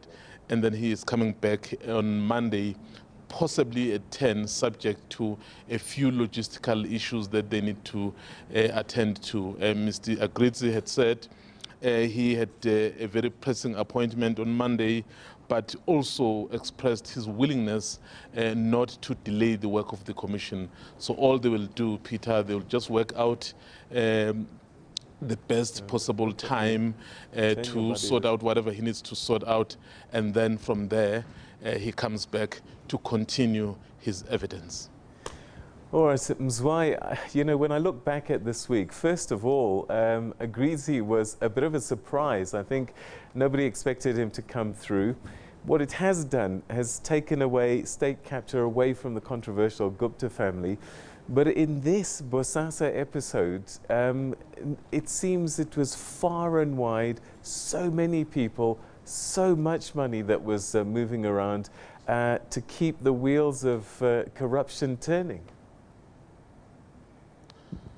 Absolutely, Peter. I mean, since the Commission started, I think everyone, when you spoke about the state capture, I mean, the first people to come to mind were the Gupta brothers. But I think for the first time this week, here is a commission looking into the issues of state capture, but there is no mention of the Gupta family or the brothers.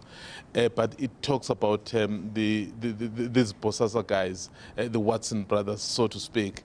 So it basically tells you, Peter, that the phenomenon of the state capture is actually much bigger than what you and I are possibly thinking about. Because if you look at some of these activities, I mean, Mr. Agrizzi was the senior executive at Bosasa for almost 20 years. And then when he details some of the things that they used to do, and up until the day he left that company, that's quite shocking, Peter. And that is why I'm saying, as the evidence continues, so we are actually likely to hear even more names, and perhaps hear even more startling allegations, because this kind of state capture or this kind of allegations, I don't think that many people were really expecting it. I mean, seeing that video, Peter, I mean, the CEO of Bosasa counting money, telling us that the money is going to be paid to individuals, and the reason those people are being paid because they need to make sure that they service the relationship. So they either give new contracts, they extend those contracts. So basically to stay in the good books, you have a situation where about 80 people were being paid on a monthly basis. And remember, this money is not accounted for. And some of among those 80 people, apparently more than 30 are people who we may know are high-profile individuals. And the kind of money, Peter, that was being spent, really, a month, something like 6 million.